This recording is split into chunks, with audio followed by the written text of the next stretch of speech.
Assalamualaikum warahmatullahi wabarakatuh. Waalaikumsalam warahmatullahi wabarakatuh. Alhamdulillah, alhamdulillahilladzi asra bi'abdihi lailan minal masjidil harami ilal masjidil aqsa.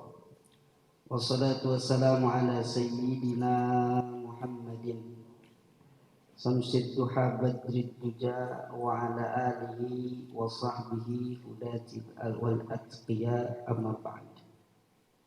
Hadratil mukarramin wal muhtaramin yang sama kita hormati dan kita muliakan Ibu Kepala SMK Negeri 69, Ibu Yasma Isfa Endri SPD beserta wakilnya yakni Pak Ki Agus Abdurrahman MPD serta segenap Dewan Guru dan juga Kepala dan Staf Tata Usaha serta anak-anakku sekalian, adik-adikku sekalian dimanapun berada, mudah-mudahan kita semua senantiasa dalam lindungan Allah Subhanahu wa Ta'ala. Puji syukur kepada Allah Subhanahu wa Ta'ala atas segala limpahan rahmat, nikmat dan karunia-Nya kepada kita semua, sehingga alhamdulillah kita diberikan kesempatan untuk kita sama-sama mengikuti kegiatan yang mulia, kegiatan yang baik, yakni memperingati Isra Mi'rajnya baginda Nabi besar Muhammad sallallahu alaihi wasallam, sekaligus terhib ataupun persiapan kita untuk menuju bulan yang mulia, bulan yang agung, bulan suci Ramadan. Mudah-mudahan Allah berikan kita panjang umur, sehat wal afiat, sehingga kita sampai kepada bulan Ramadan dan bisa mengisi bulan Ramadan dengan kegiatan-kegiatan yang positif, kegiatan-kegiatan yang memang sudah diatur di dalam ajaran agama Islam. Salat bertekaikan salam semoga tetap tercurah keharibaan penghulu alam manusia budiman insan pilihan baginda Nabi besar Muhammad sallallahu alaihi wasallam. Para hadirin yang dimuliakan Allah Subhanahu wa Ta'ala, terkait dengan Isra wal Mi'raj, ayatnya sudah familiar, sudah sering kita dengar. Subhanalladzi asra bi 'abdihi lailan minal masjidil haram ilal masjidil aqsa. Maha suci Allah yang memperjalankan hambanya. Dimulai dengan kata subhana, ai usabbihu subhana, yakni tanzihan lillah man la yaliqu bihi. Jadi mensucikan Allah Subhanahu wa Ta'ala dari hal-hal yang tidak layak buat Allah. Kenapa kok mulai ayatnya subhana duluan? Biar diantaranya pendapat Al-Imam Ibnu Ajibah dalam Bahrul Madid. Beliau mengatakan agar li'alla yatawahhamul juhal, agar orang-orang awam tidak menganggap bahwa urijat Nabi sallallahu alaihi wasallam, dimi'rajkannya Nabi sallallahu alaihi wasallam itu tujuannya liliqa'il haqqi ta'ala fi jihatin mahsusatin.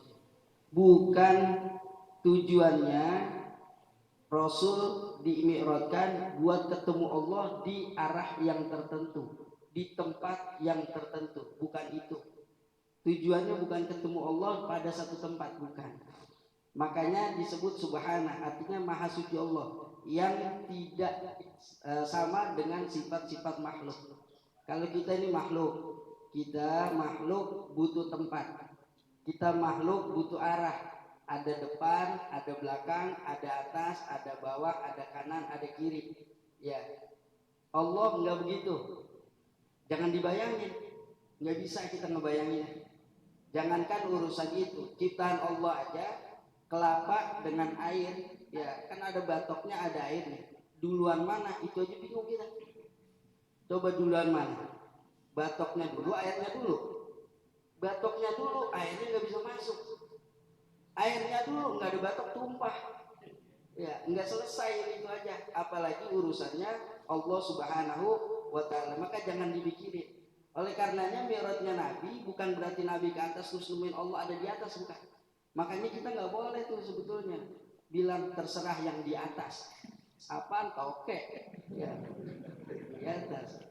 Jadi Allah udah terserah Allah, selesai gitu. Sebab yang di atas kita apa menganggap, kalau menganggap Allah di atas nggak boleh.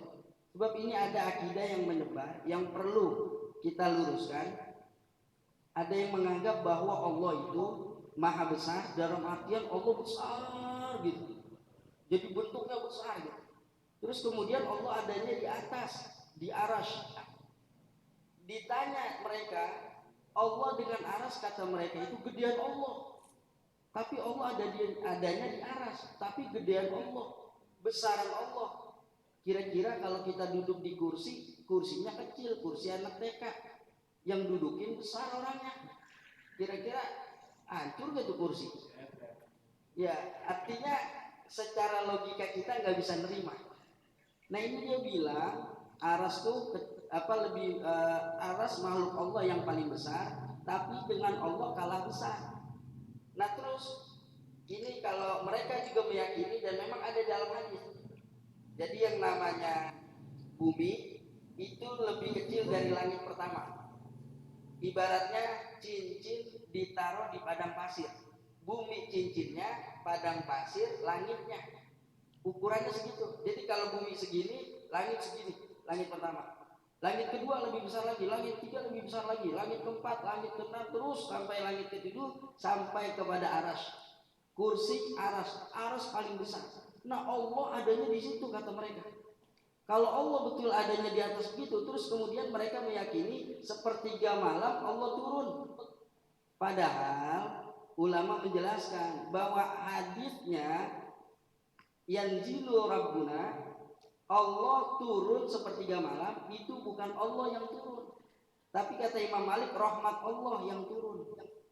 Atau ada takwil, yakni yanzilu malaku bi amri rabbina, malaikat diperintahkan Allah untuk turun, jadi bukan Allah yang turun. Contoh begini nih, contoh kalimat. Gubernur berhasil membangun jembatan. Pernah lihat gubernur pegang pacul ngaduk semen? Pernah nggak? Enggak. Tetapi gubernur yang disebut, maksudnya apa? Gubernur berhasil menyuruh kontraktor untuk membangun jembatan. Yang membangun mah kontraktor, yang disebut gubernur. Kenapa? Karena gubernur yang memerintahkan, gitu. Makanya yang turun bukan Allah, malaikat, gitu. Cuma yang disebut langsung Allahnya. Kira-kira gitu kalimatnya untuk mempermudah. Nah, kata mereka itu turun beneran. Lah kalau turun beneran, tadi kan Allah besar. Terus nggak muat dong turun ke langit. Kan langit lebih kecil, menyusut. Jadi ibaratnya kayak kerucut gitu. Lah lama-lama kecil. Apa mereka jawab? Allah saat turun mengecil. Lah, berarti naik lagi, gede lagi. Itu bukan Allah, balon. Ya, maka ini saya bahas ini karena memang ayat ini mulainya subhana, biar kita dan kita yakin Allah tidak berada satu tempat yang khusus. Adapun riwayat Rasul melihat Allah itu melihatnya tanpa sifat-sifat makhluk, enggak bertempat, enggak berarah. Ya, itu enggak bisa dibayangin dan juga tidak berbentuk. Ya, jadi kalau kita ada bentuknya, ada bagian-bagiannya, ada tangan, ada kaki, ada kepala dan lain sebagainya. Allah enggak demikian.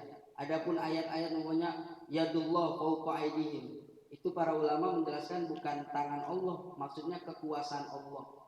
Jadi bukan tangan Allah tapi kekuasaan. Jadi itu macam-macam ayat yang memang mesti kita hati-hati bahwa ketika ada ayat yang berbau sifat makhluk tentang Allah, maka harus digeser maknanya. Jadi intinya keyakinan kita Allah tidak seperti makhluknya.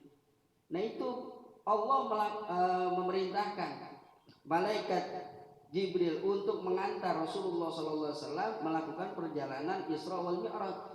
Terus kapan? Malam-malam. lailan minal masjidil haram. Kenapa mesti malam? Kata Imam Jalaluddin Asyuti, lailan mahallu liliqa'il ahab. Yang namanya malam itu emang tempat waktu yang cocok buat ketemu sama kekasih. Makanya orang pacaran malam-malam. Ya kadang palanya dua jadi satu. Ini kadang Masya Allah, ya zaman sekarang orang sekolah dia di rumah, tapi janjian sama pacarnya, buru-buru jaga jarak. Ya orang naik motor aja naiknya sampai nungging banget, sampai nempel begitu kayak kodok bacet kawin. Oh, saking dekatnya itu. Coba. Waduh. Emang jalannya kemana? Ini ke BKT. Beli tutut tuh, beli tutut. Dibeliin keong siput itu. Ya Allah. Jadi, tapi memang susah. Kalau namanya orang kalau udah cinta, emang susah kalau dibilangin kayak apa juga. Ya, jadi apa namanya kalau kata apa hidup tanpa cinta bagai taman tak berbunga. Au kama qala Roma Irama. Ya, kan Bung Roma yang ngomong tuh. Nah itu emang kalau udah cinta emang rada susah. Ada cerita begini. Ada namanya Laila Majnun. Aslinya itu Qawis dan Laila. Qawis saking cintanya kepada Laila sampai segala sesuatu yang keluar dari rumah Laila apapun itu dianggap Laila. Laila lewat depan orang, udah lewat. Itu orang yang dilewati Laila dianggap Laila. Saking cintanya, gila. Makanya dipanggil Majnun. Majnun kan gila. Maka dikenal Laila Majnun. Nah ini si Qawis satu ketika melihat seekor anjing yang keluar dari rumah Laila. Akhirnya dikejar-kejar. Wah Laila. Padahal anjing duduk. Dikata Laila. Dikejar-kejar sama dia. Sampai akhirnya di depan orang yang sholat. Jadi orang sholat dulu masjid, musola itu kan nggak tertutup gini. Cuma kalau bahasa kita tuh apa? Sepinggang lah ukurannya. Gitu. Jadi bisa masih kelihatan. Keluar itu masih kelihatan. Jadi orang sholat itu pada merhatiin Qawis yang lagi ngeledekin anjing. Laila gitu. Itu anjing dibedakin apa itu? Akhirnya karena diledek-ledek itu yang sholat pada merhatiin. Wah ini Qawis bener-bener gila ini Qawis. Ya. Selesai sholat, assalamualaikum, rame-rame nemuin si Qawis. Qawis, ente bener-bener gila ente majnun. Orang lagi sholat ente malah godain anjing, dianggap Laila. Tapi karena saking cintanya dibalas sama Qawis. Saya nggak gila. Lau kuntu tuhibbunallaha kama uhibbu Laila la ra'aitumuni. Kalau ente yang lagi pada sholat, ente benar-benar cinta kepada Allah seperti cintanya aku kepada Laila, engkau nggak bakal melihat aku.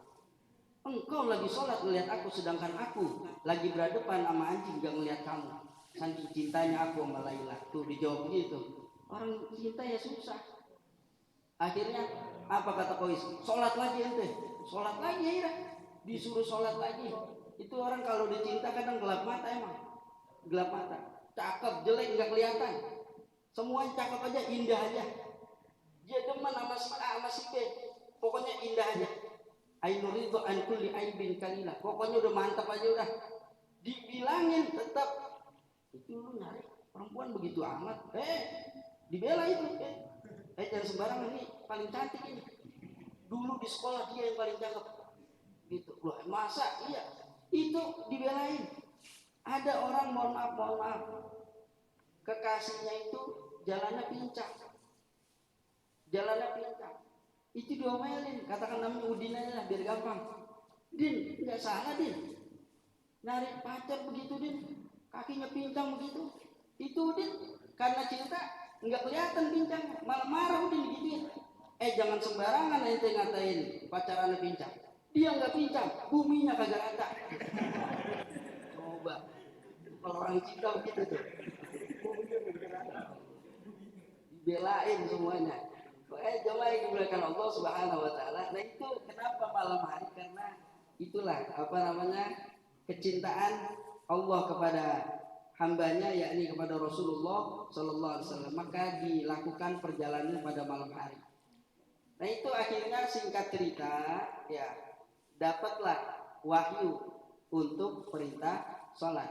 Yang awalnya 50 waktu turun jadi 5 waktu. Itu pun hasil negosiasi. Ya, karena Rasul nggak mau begitu. Dan Nabi Musa yang ngasih saran sebenarnya nggak mau. Nabi Musa juga nggak mau untuk nurunin perintah dari Allah. 50 turunin aja, akhirnya jadi 5, enggak. Kenapa? Karena hakikatnya Nabi Musa itu pengen lihat wajah Rasulullah. Jadi datang lagi Rasul ke Nabi Musa, balik lagi, datang lagi ke Nabi Musa. Jadi niatnya pengen itu sebetulnya. Ya cuma singkat ceritanya adalah sholat akhirnya dapat turun perintah 5 waktu. Itu pun berat. Kadang subuh kesiangan, zuhur kerepotan, asar di perjalanan, maghrib kecapean, bisa ketiduran, bisa. Sholat kagak. Jadi sholat ini penting, apalagi ini kaitan dengan Ramadan. Nah ini Ramadan ya, kita persiapkan kualitas diri. Kalau Ramadannya sih insya Allah udah berkualitas, kitanya nih ya untuk menggapai kualitas di bulan Ramadan biar betul-betul ibadah kita bagus. Yang pertama, rapihin sholatnya. Orang puasa doang kagak sholat, ibarat pakai baju nggak pakai celana, ambrak-ambrakan, apa bahasanya ya. Jadi nggak bagus. Sholat iya, puasa iya, karena puasanya wajib, sholatnya juga wajib. Maka harus tahu kita rukun-rukun sholat diperhatikan. Di antara rukun sholat adalah umpamanya baca Fatihah. Walhamdulillah fi raqatin liman sudik bibismi wal hurufi wa syaddi nutik law addal al harfa bi harfin attala wa wajibun tartibuha ma'al bila. Artinya di bawah. Jadi itu diterangkan dalam Zubat bahwa yang namanya Al-Fatihah itu wajib, baik makmum maupun imam baca Fatihah. Nah ini rukun, maka dia mesti betul. Mesti dia baca dengan yang pertama baca Bismillahirrahmanirrahim, mesti baca Bismillah. Nggak boleh Al-Fatihah ujuk-ujuk langsung Alhamdulillah, nggak boleh. Maka kalau ada imam yang baca Alhamdulillahirabbil alamin tanpa Bismillah, maka si makmum mesti dia yakin, oh si imam baca Bismillahnya pelan, baca Bismillahnya pelan, dia langsung kedengaran langsung Alhamdulillah. Nah itu mesti dengan huruf-hurufnya, nggak boleh ketukar satu huruf dengan huruf yang lainnya. Kalau seandainya ketukar, batal sholatnya. Contoh, siratal ladzi pakai zal diganti zai, siratal ladzina an'amta alaihim nggak boleh, ghairil maghdubi alaihim wala bedolin, udah bedol. Jadi mesti rapi baca Fatihah. Makanya mohon maaf nih, kalau dalam konteks fikih, kalau dia nggak fasih nggak boleh dia jadi imam. Umpamanya dia cadel yang nyebut rohnya benar-benar nggak bisa. Ada yang bisa, roh masih bisa. Ada yang cadel nggak bisa banget, roh Bismillahirrahmanirrahim. Itu kalau dia cadel begitu, ada imamnya yang fasih nggak boleh dia jadi imam. Sekalipun dia orang alim, mesti yang fasih yang jadi imam. Kecuali imam sama makmum sama-sama begitu. Ya, sama-sama. Ya, boleh nggak apa-apa. Ada nggak ada lagi. Atau umpamanya, maaf, yang suaranya bindeng sampai benar-benar nggak kedengeran. Yang apa? Gitu. Mana? Nah, yang gitu. Itu kan nggak jelas maunya disebut itu. Bikin nanyok-manyokin. Umpamanya seperti itu ya. Ini nggak boleh dia. Ya, kecuali imam dengan makmum sama-sama bindeng baru dah. Walau doain, amin. Nah, bareng. Ya, khawatir juga tersinggung, orang begitu tersinggung. Dia jadi imam, makmumnya sama, takutnya tersinggung, sangkanya diledek. Dulu sebab kejadian tukang baksonya bindeng, yang beli bindeng juga, cuma belinya dari belakang gitu. Nah ini yang jadi masalah, belinya dia dari belakang kan nggak ketahuan. Dia lagi mau ngelayanin, atau dari belakang, mang, makdok. Katanya tukang bakso, wah, ngedek nih. Mang, makdok, wah, ngedek nih. 3 kali itu udah kesel banget tukang bakso itu. Mang, makdok, mang. Wah, bener-bener ngedek nih. Wah, dia ambil kuah, dia mau sefok itu, dia mau tumpahin ke tuh orang. Dia begitu dia balik, lah, sama-sama bintang. Akhirnya nggak jadi. Ya Allah. Jadi itu khawatir gitu. Ya, jadi Fatihah mesti rapi karena itu bentuk daripada rukun sholat. Maka mau tidak mau Fatihahnya harus bagus. Belum gerakan-gerakan yang lain, rukunya, sujudnya, dan lain sebagainya. Adapun yang sunnah, nah itu abdulnya tetap dipelajari biar sholat kita lebih mantap lagi. Kalau seandainya kita belum tahu sunnah-sunnahnya, masih dimaaf. Tetapi lebih utama kita tahu juga sunnah-sunnahnya. Wajib rukun-rukunnya mesti tahu, dan juga yang membatalkan mesti tahu. Yang membatalin gerakan banyak batal. Ada umpamanya orang sami Allahu liman hamidah, tangannya begini aja, diayun aja. Ya kayak ya kan ada suka ada begitu, kayak ondel-ondel Rogadung. Ini aja goyang-goyang. Ya. Jadi nggak boleh sami Allahu liman hamidah harus begini atau begini. Ya, ada sebagian ulama wajibkan begini. Kenapa? Biar orang yang biasa goyang, kalau begini kan nggak goyang. Masa iya, sama Allah alhamdulillah, begini-gini juga enggak. Ini ketahan. Gitu.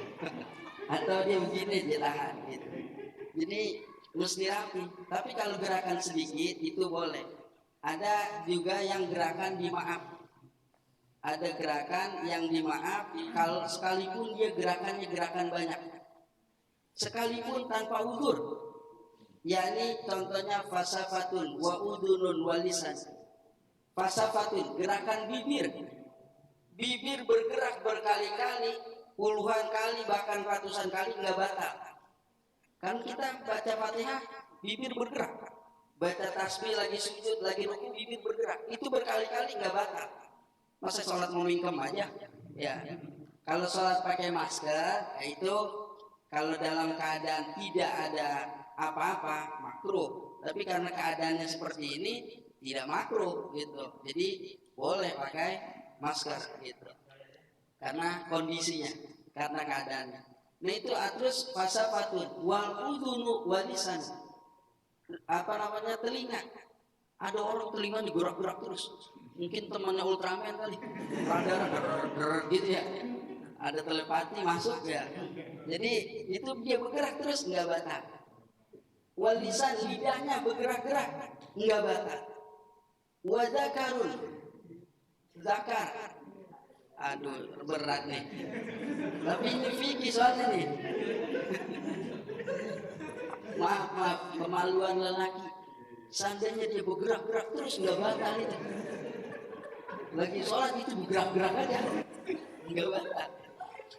Ya, paling kata malaikat ini orang mikirin apa? Ya, seandainya itu. Kemudian wal jabnu wal bananu, dan kelopak mata bergerak-gerak terus nggak batal. Kan kita sholat boleh ngedip. Ya, ada yang ngedipnya terus-terusan mungkin dia cacingan. Ya, ini kelopak mata bergerak terus nggak batal. Wal banan ini jari. Jadi seandainya dia gatal, dia jarinya aja begini, ini diam, tapi jarinya aja digaruk begini. Ratusan kali nggak masalah. Tapi kalau dia begini, ini batal karena gerakannya gerakan besar. Jarinya doang yang bergerak. Makanya kalau gatal gini aja, ini gak suka. Gitu. Sama air tahiyat. Cuma dalam mazhab Syafi'i makruh bergerak-gerak. Ya, kan ada yang bergerak-gerak gini. Ya, makruh tapi tidak batal emang, nggak batal. Ada yang geraknya macam-macam.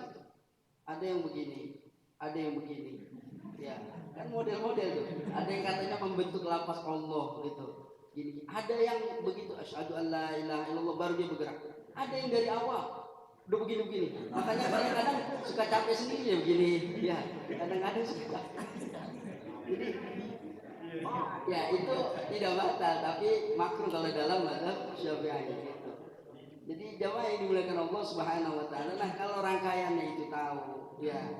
Yang wajib tahu, yang batal tahu, yang batal kita hindari hal-hal yang membatalkan sholat. Apa insya Allah sholatnya jadi sah. Nah makanya nanti berkaitan dengan Ramadan, sholatnya biar rapi, sholat 5 waktunya. Ditambah lagi qiyamul lail, sholat malam. Kalau kita nggak mampu, ya coba ikutin Imam Ahmad bin Hambal. Sholat malamnya 300 rakaat. Sanggup gak itu? Kayaknya bukan model kita itu. Terawih aja terawih yang 20 rakaat kalau imamnya lama, kabur itu. Ya, pengennya ngebut. Begitu maju suara imamnya aki-aki. Asana, ya, makai 2 kali nafas ya ini nah repot nih. Ya, asal baca Fatihah 3 kali ganti gigi. Sebelum baca, asal bacanya lambat. Allahu Akbar. Ya lama ini. Lama nih. Bismillahirrahmanirrahim. Ya, ada gantungnya lagi. Ya, makin lama nih, Pak. Itu udah gelisah itu di awal itu. Ya. Ya, pengennya yang ngebut. Pengennya itu. Padahal sih nggak perlu ngebut, yang sedang aja. Terlalu ngebut juga kurang bagus. Kadang Fatihah 1 napas. Ya boleh sih, boleh aja. Tetapi mesti pas bacaannya. Cuma kalau kebungatan ngebut kan kita mesti lihat juga. Imam anak muda, makmum orang tua. Ya udah umur 60 tahun. Lah imam ngebut begini-gini aja. Lah yang tua rata. Ya Allah. Jadi yang sedang aja sedang. Tapi ngebut boleh gitu. Cuma kalau ngebut ya salah baca kan repot. Dia baca 1 nafas Fatihah. Bismillahirrahmanirrahim. Alhamdulillahirabbil alamin arrahmanir rahim maliki yaumiddin iyyaka na'budu wa iyyaka nasta'in ihdinas siratal mustaqim siratal ladzina an'amta 'alaihim ghairil maghdubi 'alaihim waladdallin. Amin. Itu biasanya mau semangat ini dia nih. Tandain. Tandain cepat gitu. Jadi enggak, sebetulnya boleh sih boleh, cuma kurang bagus. Tetap tenang, kondisi tenang. Khawatir terburu-buru juga nyasar bacanya. Yang baca kuliah nggak ketemu. Anak terburu-buru. Bismillahirrahmanirrahim. Qul ya ayyuhal kafirun la a'budu ma ta'buduna wa la antum 'abiduna ma a'budu wa la ana 'abidu ma 'abadtum wa la antum 'abiduna ma a'budu wa la ana 'abidu ma 'abadtum wa la antum 'abiduna ma a'budu wa la ana 'abidu ma 'abadtum wa la antum 'abiduna ma a'budu. Enggak ketemu. Kata makmum biarin dia, guru-guru aja saja. Ya Allah, wala anak, wala antum. Gak ada nemu-nemu. Cuma nih makmum udah kekeselan, emang ilmunya enggak, kekeselan lagi. Dia nggak ngerti cara ngelurusin bacaan imam. Dia bentak tuh imam. Lakun. Udah kaget tuh imam. Lakun dinukum waladdallin. Rusak udah. Ya Allah. Makmum rame-rame teriak amin. Ya Allah. Yang belakang imam baru sadar lah. Rasanya kita amin 2 kali nih. Jadi ngobrol soal akhirnya. Ya Allah. Maka butuh ilmunya, sholat kemudian tenang aja, sholatnya tenang. Ya kalau Al-Imam Ahmad bin Hambal itu 300 rakaat. Kalau kita nggak mampu, mungkin Imam Abu Hanifah. Dalam ada keterangan beliau sholat nggak banyak, sholat malamnya cuma 2 rakaat. Nah ini kita bisa nih, beliau 2 rakaat. Rakaat pertama setelah Fatihah baca Quran 15 juz. Ya. Rakaat kedua setelah Fatihah 15 juz. Jadi 2 rakaat khatam Quran. Ya. Kita gimana nih? Masya Allah. Tadi, iya. Nah kita modalnya kuliah kulhu doang. Sampai disebut imam kulkul. Ya. Ini kalau nggak kuliah kulhu nih. Kan ada ya sebagai tempat begitu tuh. Kalau nggak kuliah kulhu. Tapi boleh, nggak apa-apa, jangan dimarahin. Emang, tapi orang-orang terdahulu bacanya suka begitu, ngambil yang singkat-singkat, nggak yang panjang-panjang potongan Quran. Kenapa? Karena pengen dapat dari awal sampai akhir. Cuma kebiasaan jadinya kuliah dulu, nggak ada yang lain. Tapi boleh aja, nggak apa-apa. Karena itu bab yang sunnah gitu. Jemaah yang dimuliakan Allah Subhanahu wa taala, oleh karenanya untuk meningkatkan kualitas Ramadan kita nanti, nah itu sholat tadi. Sholatnya kita jaga, yang 5 waktu ditambah sholat malam, ditambah tarawih, jangan sampai putus kalau bisa. Yang 20 rakaat jalanin 20 rakaat. Yang 8 diniatkan saja qiyamul lail, qiyamul Ramadan. Qiyamul Ramadan. Jadi usolli qiyamul Ramadan. Jadi bukan sholat tarawih. Karena ulama menyebutkan namanya tarawih mesti 20 gitu. Kalau mau 8 boleh, tapi namanya qiyamul Ramadan. Jadi usolli qiyamul Ramadan. Aku sholat qiyamul Ramadan. Boleh 8. Cuma yang 8 biasanya ambilnya ayat-ayat Quran yang panjang-panjang. Sama juga ujungnya selesainya. Ya, mau yang mana ya? Sama juga. Kalau dia dirinya lama ya, kadang imamnya juga bacanya lama gitu. Kalau yang 20 biasanya agak standar atau bahkan cepat. Cuma jangan kayak burung pelacak muatan cepet. Buk gitu kayak camung kebo.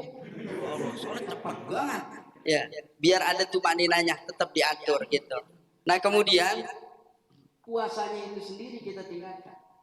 Jadi satu ketika Rasulullah SAW habis sudah ini. Ya, selesai sudah. Ya, jadi yang namanya Ramadan ini satu ketika ini saya baca satu hadis sedikit ya. Jadi Rasulullah pernah naik mimbar. Naik satu tangga pertama bilang amin, naik tangga kedua bilang amin, naik tangga ketiga bilang amin. Selesai khutbah ditanya sama sahabat, ya Rasul, kenapa engkau bilang amin sampai 3 kali? Enggak sari-sarinya, enggak biasanya gitu. Enggak biasanya begitu. Kenapa ya Rasul? Apa jawab Nabi? Tadi ada malaikat Jibril. Malaikat Jibril bilang begini, man adraka syahra Ramadan falam yughfar lahu fadakhalan nar wa ab'adahullah. Orang yang dapat bulan Ramadan tapi tidak diampuni dosanya, maka dia orang yang termasuk bakal masuk ke dalam api neraka. Fa'ab'adahullah, dan dia jauh dari rahmat Allah. Maka Nabi bilang amin. Yang doa malaikat Jibril, yang aminin Rasulullah Shallallahu Alaihi Wasallam. Lah berarti kan ampuh itu doa. Maka gimana caranya biar kita dapat ampunan Allah? Kerjain ibadah. Puasanya jangan sampai bolong. Ini kadang siang-siang di tukang es kelapa, mampir dijedot dulu, habis itu dulu bibir sampai kering, jalan dilemes-lemesin dah. Kesannya puasa banget, padahal mah habis minum es kelapa. Jangan begitu, jangan. Bukan orang sini mah nggak ada sih. Kita tampang orang soleh semua ini. Jadi puasanya biar betul, biar rapi, tambahin baca Quran. Kalau nggak sanggup tiap hari 1 juz, ya udah kurangin dikit. Kalau Imam Syafi'i itu kalau datang bulan Ramadan, beliau hatamkan Quran sehari 2 kali hatam. Pagi hatam, malam hatam. Itu Imam Syafi'i. Ada lagi Sulaim bin Iter, setiap sholat malam 3 kali hatam Quran. Coba kita berapa? Alhamdulillah. Udah kalau nggak bisa baca qul 3 kali hatam Quran. Tapi jangan belagu, ya kan? Anak habis hatamin Quran ini, hebat ya baca qul 3 kali. Ya itu keutamaannya saja. Tapi untuk bertise banget kan enggak. Oleh karenanya tetap hatamin Quran. Kejar. Kalau emang nggak bisa 1 juz, kurangi dikit nggak apa-apa. 15 juz. 15 ayat lah. Atau 10 ayat. Atau nggak mampu juga 1 ayat nggak apa-apa. Bismillahirrahmanirrahim. Alif Lam Mim. Shadaqallahul Azim. 1 ayat nggak apa-apa. Besok buka lagi. Bismillahirrahmanirrahim. Dzalikal kitabu la raiba fihi hudal lil muttaqin. Shadaqallahul Azim. Insyaallah 7 tahun hatam. Akhir sehari.